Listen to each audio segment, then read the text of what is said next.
Hello दोस्तों, मैं अमित अग्रहरी आज आप सभी लोगों को अपने इस YouTube channel class 9th and 10th mathematics में स्वागत करता हूं। अगर आप लोग हमारे इस चैनल में नए हैं तो चैनल को सब्सक्राइब कीजिए, लाइक कीजिए, पास में लगे बेल आइकन को भी प्रेस कर दीजिए जैसा कि आपके पास नोटिफिकेशन तुरंत पहुंचे। आज का हमारा टॉपिक है कक्षा 9 गणित संख्या पद्धति का प्रश्नावली नंबर 1.2। चलिए हम लोग बिना समय गंवाए शुरू करते हैं। हमारा पहला क्वेश्चन है, नीचे दिए गए कथन सत्य हैं या असत्य हैं, कारण के साथ अपने उत्तर दीजिए। फर्स्ट क्वेश्चन बोलता है हमारा, प्रत्येक अपरिमेय संख्या एक वास्तविक संख्या होती है। चलिए हम लोग हल करते हैं इसे।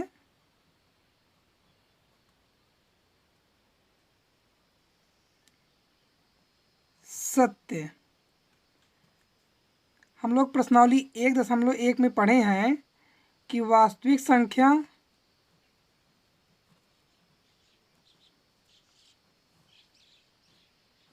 के भाग होते हैं, परिमेय संख्या, अपरिमेय संख्या।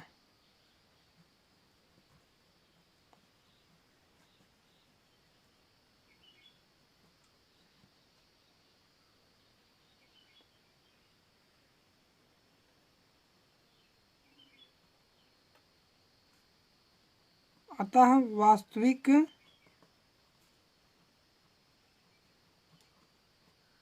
संख्या में अपरिमेय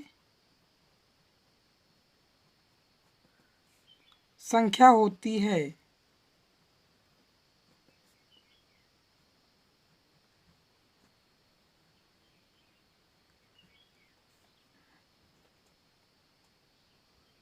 आंसर हमारा सेकंड नंबर है, संख्या रेखा का प्रत्येक बिंदु ऋण यम के रूप में होता है जहां यम एक प्राकृत संख्या है।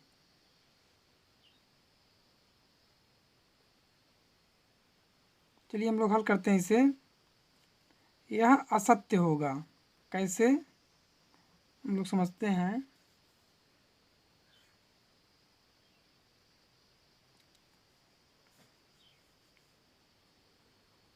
क्योंकि संख्या रेखा पर ऋणात्मक और धनात्मक दोनों संख्या होती हैं।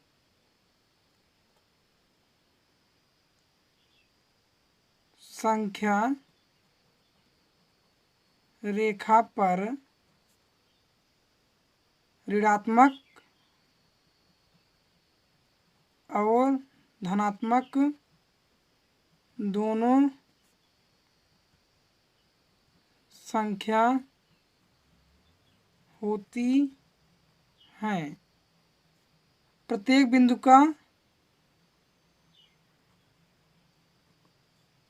प्रत्येक बिंदु का एक वर्गमूल हो यह संभव नहीं है।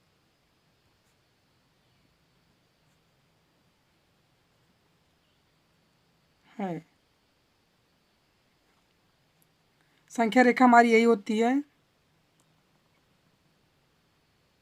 ये हमारी संख्या रेखा है।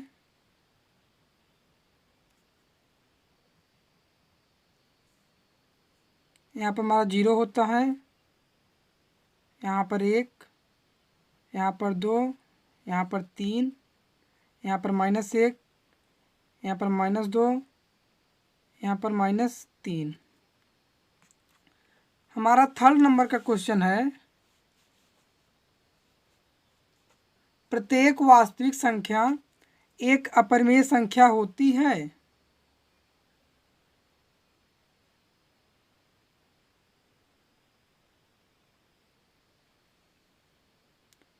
प्रत्येक वास्तविक संख्या एक अपरिमेय संख्या होती है।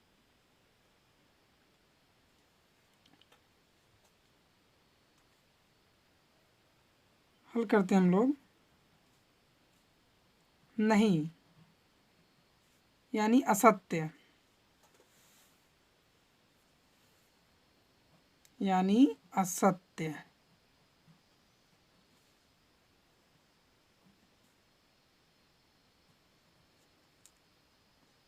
क्योंकि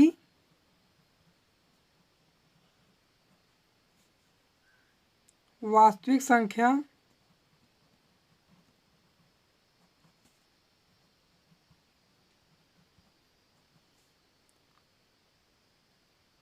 में अपरिमेय संख्या होती हैं।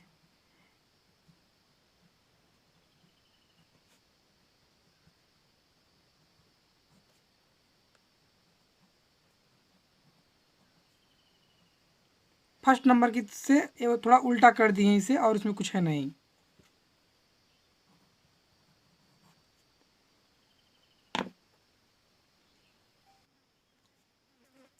चलिए मैं आप लोगों की बात समझा देता हूँ दोबारा फिर से। क्वेश्चन में बोल रहा था, दिखाइए कि संख्या रेखा पर ऋण 5 को किस प्रकार निरूपित किया जा सकता है। सर्वप्रथम हम एक संख्या रेखा खींच लेंगे, उसके बीच 1-1 सेंटीमीटर का गैप लगा के 0, 1, 2, 3, -1, -2, -3 से प्रदर्शित कर देंगे। हम 0 को ए बिंदु मान लेंगे और 2 को हम बी बिंदु। बी पर एक लंब डालेंगे, ये हमारा सी बिंदु हो जाएगा। ए और सी को मिला देंगे, उसके बाद ए को बिंदु मानकर सी से एक चाप डालेंगे प्रकार की सहायता से। यहाँ पर हमारा 90 अंश का कोण बन रहा है।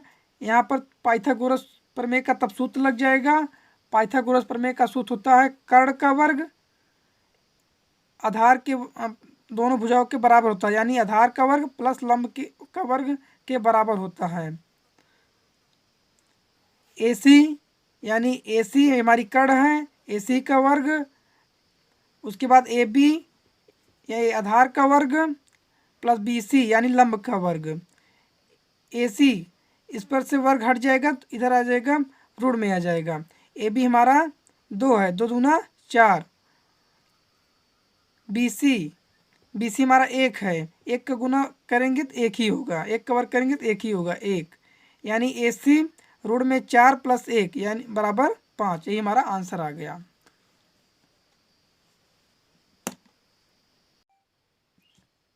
दूसरा क्वेश्चन हमारा बोल रहा है, क्या सभी धनात्मक पूर्णांकों के वर्गमूल अपरिमेय होते हैं?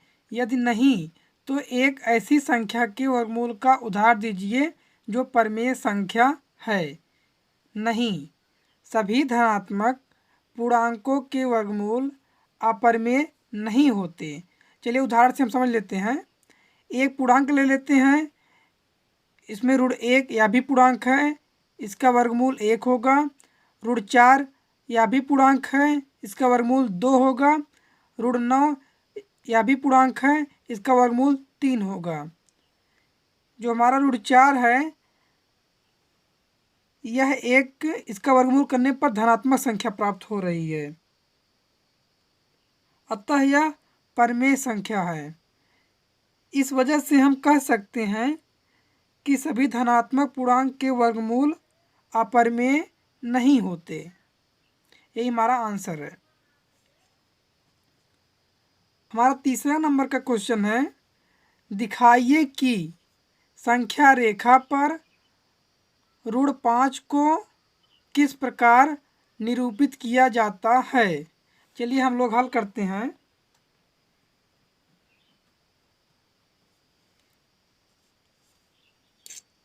स्केल की सहायता से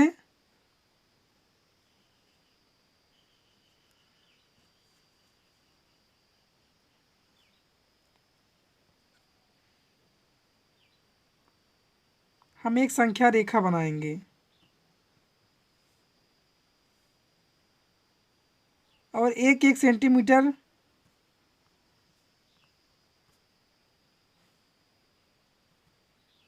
का गैप लेते हुए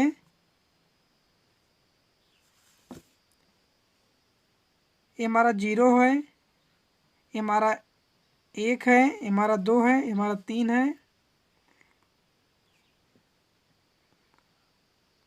ये हमारा -1 है, ये हमारा -2 है, ये हमारा -3 है।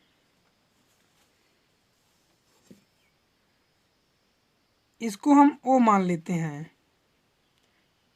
O नहीं, चलिए हम इसको A मान लेते हैं।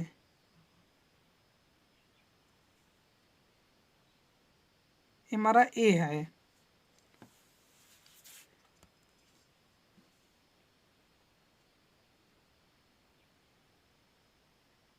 यहाँ से हम 2 सेंटीमीटर की दूरी ले लेते हैं।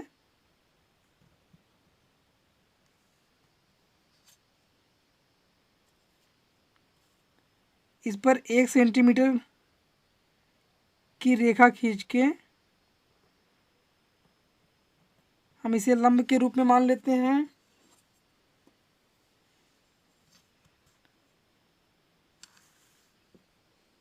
ये हमारा बिंदु B हो गया। ये हमारा बिंदु C है। A और C को अब हम मिला देंगे।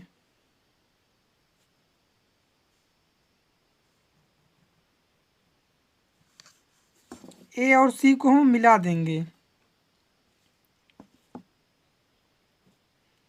यहाँ पर 90 अंश का कोण बन रहा है।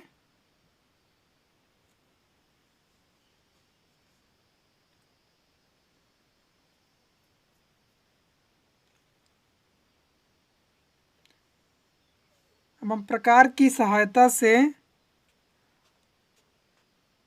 O को बिंदु मानकर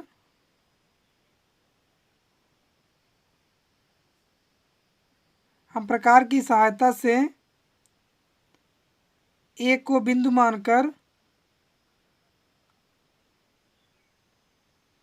C रेखा से एक चाप लगाएंगे।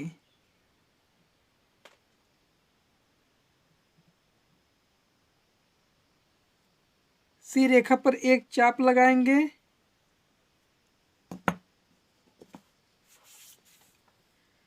देखिए,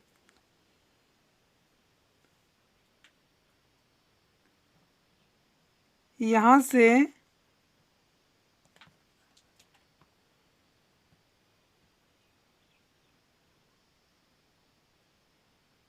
यहाँ तक की दूरी हमारी 2 सेंटीमीटर है।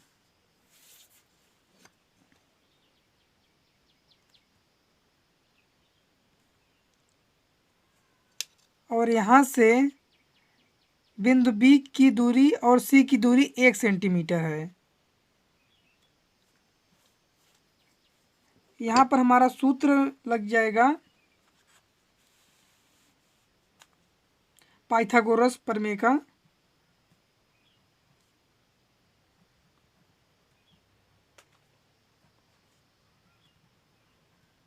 पाइथागोरस प्रमेय का सूत्र होता है कर्ण का वर्ग शेष दोनों भुजाओं के बराबर होता है, यानी आधार के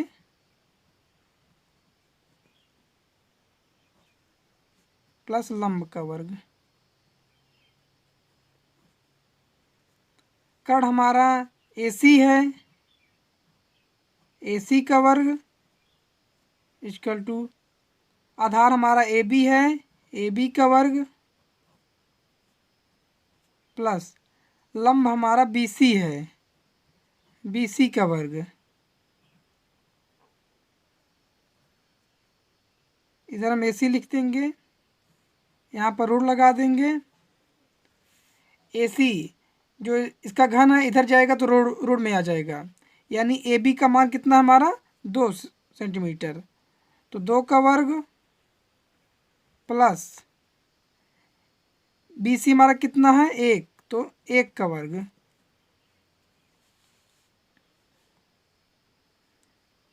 तो AC इक्वल टू पूरे का ऋण 2 दूना 4, 1 का वर्ग 1 होता है, ऋण 5। तो यहाँ से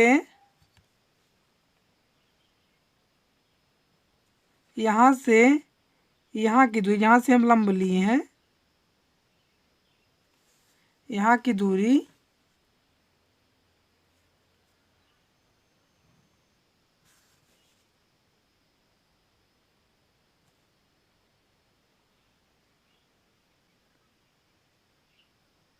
√5 होगी। यही हमारा आंसर हुआ। चलिए मैं आप लोगों की बात समझा देता हूँ दोबारा फिर से। क्वेश्चन में बोल रहा था, दिखाइए कि संख्या रेखा पर √5 को किस प्रकार निरूपित किया जा सकता है। सर्वप्रथम हम एक संख्या रेखा खींच लेंगे, उसके बीच 1-1 सेंटीमीटर का गैप लगा के 0, 1, 2, 3, -1, -2, -3 से प्रदर्शित कर देंगे। हम 0 को ए बिंदु मान लेंगे और 2 को हम बी बिंदु। बी पर एक लंब डालेंगे, ये हमारा सी बिंदु हो जाएगा। ए और सी को मिला देंगे, उसके बाद ए को बिंदु मानकर सी से एक चाप डालेंगे प्रकार की सहायता से। यहाँ पर हमारा 90 अंश का कोण बन रहा है। यहाँ पर पाइथागोरस प्रमेय का तब सूत्र लग जाएगा।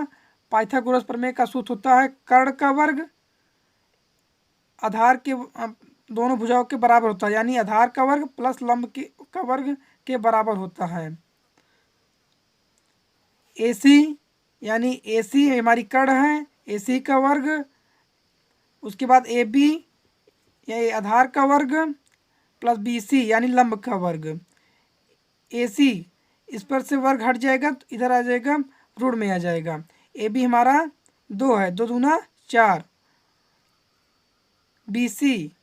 BC हमारा 1 है, 1 का गुना करेंगे तो 1 ही होगा, 1 का वर्ग करेंगे तो 1 ही होगा, 1।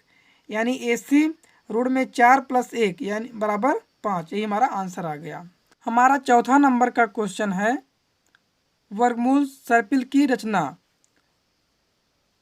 चलिए हम चौथा नंबर का क्वेश्चन करते हैं। सर्वप्रथम स्केल की सहायता से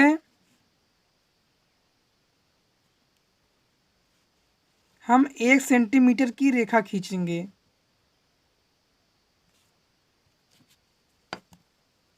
रेखा को हम O और P बिंदु नाम दे देंगे। P बिंदु पर को केंद्र मानते हुए हम 90 अंश का कोण बनाएंगे।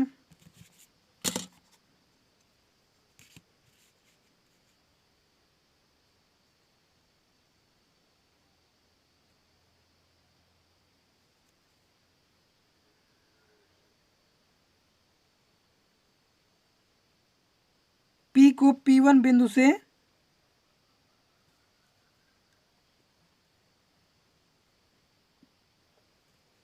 मिला देंगे। O और P1 को आपस में मिला देंगे।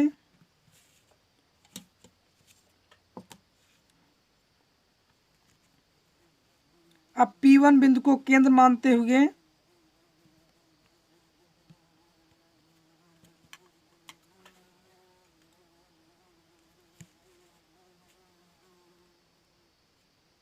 P1 बिंदु को केंद्र मानते हुए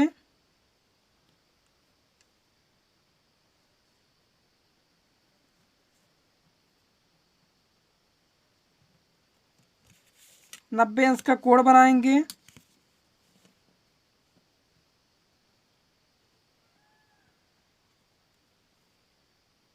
अब P1 को P2 बिंदु से मिला देंगे। अब O और P2 को आपस में मिला देंगे।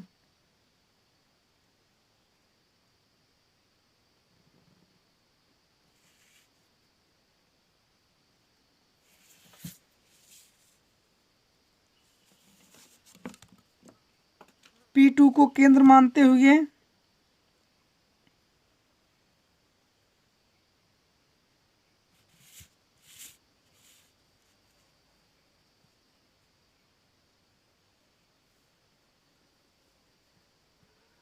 P2 को केंद्र मानते हुए हम 90 अंश का कोण बनाएंगे।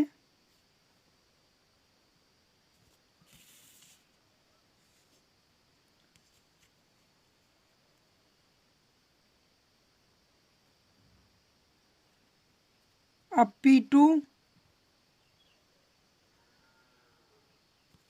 को हम P3 से मिला देंगे।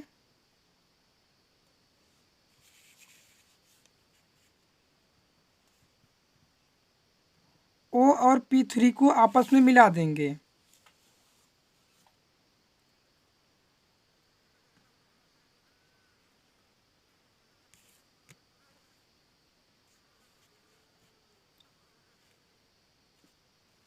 P3 को केंद्र मानते हुए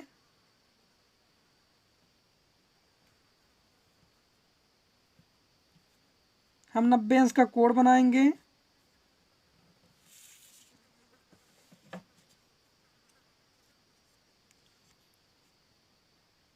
P3 से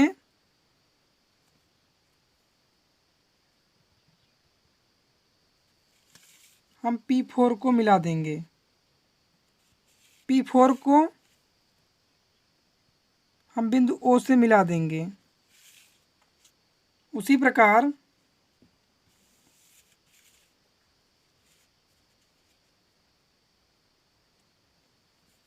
P4 को केंद्र मानते हुए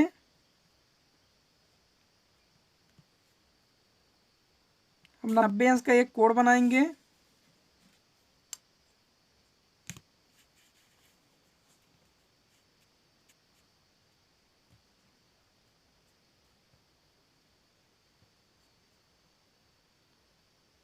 P4 को P5 से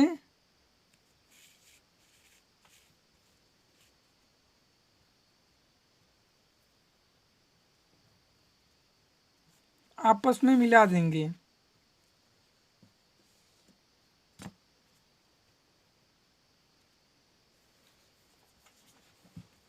इसी तरह हम इसे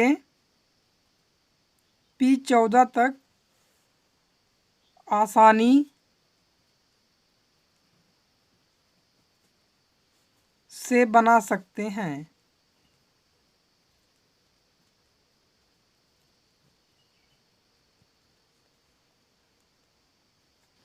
अतः OP equal to 1 centimetre, P1 equal to √2 centimetre, OP2 √3 centimetre, OP3 √4 centimetre, OP4 equal to √5 centimetre, OP5 equal to √6 centimetre. इसी तरह हम आगे बना लेंगे।